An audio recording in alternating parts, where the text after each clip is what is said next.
All right, what's going on, everybody? I wanted to talk about why games or video gaming in general is actually culturally relevant. Gaming has a significant impact on our society. It shapes the way we interact, consume media, and even learn. These games often transcend the boundaries of entertainment, becoming a lens through which we can better understand contemporary social life. Now, one key aspect of these games' cultural importance is due to the part that they are art. Video games went from being something that was purely a derivative work to becoming a form of media that other types of medias derive new ideas from. For example, let's look at some educational institutions. They have embraced the use of video games as valuable tools for teaching, using simulated worlds to teach important life skills and to improve learning. Video games have also interacted with older forms of media to change them and to create new means of entertainment interaction. Minecraft came out with a whole education edition of the game that not only changed the way the game works in a multitude of ways, but added every element and conceivably what those base elements would combine into as well. And if we take a broader scope and look at Minecraft as a whole, I mean, it's a sandbox game that has sold to millions and millions of people around the world. Its bloxy, pixelated world has become a cultural phenomenon, inspiring countless fan creations and even has its own convention every year. And if you want to talk about gaming conventions and announcements and trailers and things like that, if you look on the internet, that is all you will ever see is the biggest of biggest videos on the platforms wherever they are always going to be at least somewhat related to gaming. The GTA 6 trailer has 167 million views. It's been out for a single month.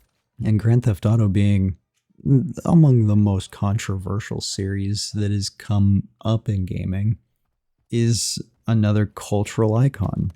For one, being an open world game that is truly just go do whatever you want. But at the core of the game itself, the core of GTA it is a very satirical take on modern society. Despite its often violent content, the series has become massively huge. It's a total commercial success and has been the subject of many academic studies.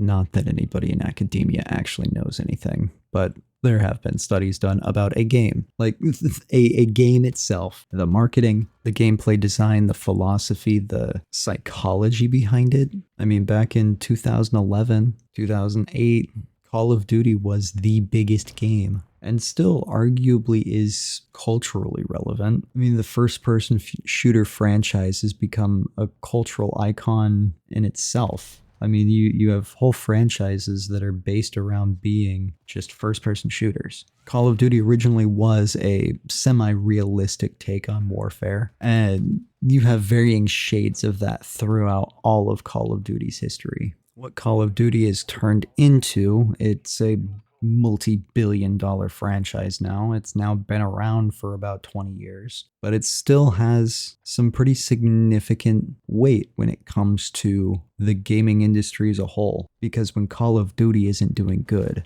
that honestly gives so many games the opportunity to shine. When there's a bad year in Call of Duty, you'll find that a lot more indie games will show up. When a Call of Duty is doing bad, Activision may or may not allow them to pursue a project that they weren't necessarily willing to take the risk on when the Call of Duty's good. But hey, when shit's hitting the fan, we need to put something out, get a little bit more creative, let the developers do their thing. Like, let's look at it this way. Zombies as a mode was developed by a side group as a side project, a funny little Easter egg they thought wasn't really going to be something that people really cared about, that it was going to be a fun little thing and that was going to be it. But now, arguably, the zombies community is an integral part of that Call of Duty community as a whole. So one little side project, one little fun gimmick completely changed the way that some people even view Call of Duty in general. They don't see it as a first-person shooter multiplayer game. They see it as, that's the zombies game. And I don't care if you think that Call of Duty is purely just propaganda for the US government. Like, I don't care. At the end of the day, it's a semi-fun game most of the time. Most of the time, people don't even care about the story. They don't care about what is happening in Call of Duty, to be specific. At the end of the day, if this is something that people like to do, I don't get why people shit on it so hard. A game is a game. If you're playing Animal Crossing or if you're playing Call of Duty, like, gaming is gaming. I love racing games. I love shooters. I love indie, action, adventure, horror, whatever you want. At the end of the day, I like good games. I want to play good games. Right now, the one that I'm enjoying is Call of Duty, and it's because of the people I'm playing with. And that's always what it's been about. It's been about the people. It's never actually been about the game. It's always been about something to do with your friends. Let's take a quick jump back to the 80s. Where did you go with your friends? You went to the mall, you went to the arcade, you went to the movie theaters. You went to places that were not only cultural places, but places where you could meet with people and discuss and exchange ideas. In 2007, 2008, that changed. Malls are dying. Theaters are experiencing the worst years that they've seen in a long time.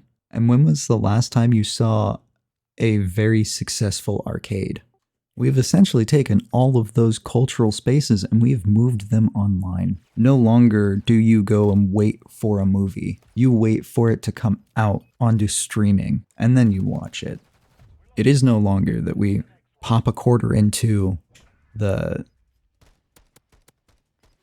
game box or the arcade machine or the pinball machine, whatever you're playing. We don't pay per play anymore. A lot of games have gone free to play with a very, very monetized model in the background. We don't go to a mall anymore. The malls are completely dead, irrelevant. And the ones that are still here are mainly just individual stores out in the open, just next to each other. That is now considered a mall. It is no longer a space that houses all of these places. The mall is the property that these places are leasing. And this is all in the sense of these used to be places that we hung out at, that we spent our time. Now it's you go to the mall to go grab that one specific thing from the Nike outlet, or maybe you're doing an errand and grabbing food for somebody. Who knows? There's one specific place in one specific mall that place sells and you have to go pick it up. Or you could just order and have somebody deliver it to you. And that's another reason why the malls are gone too, is because of Amazon. You can just buy crap online and have it show up at your door. So yeah, games have become our new cultural spaces. This is Warm Sponge signing out. Peace.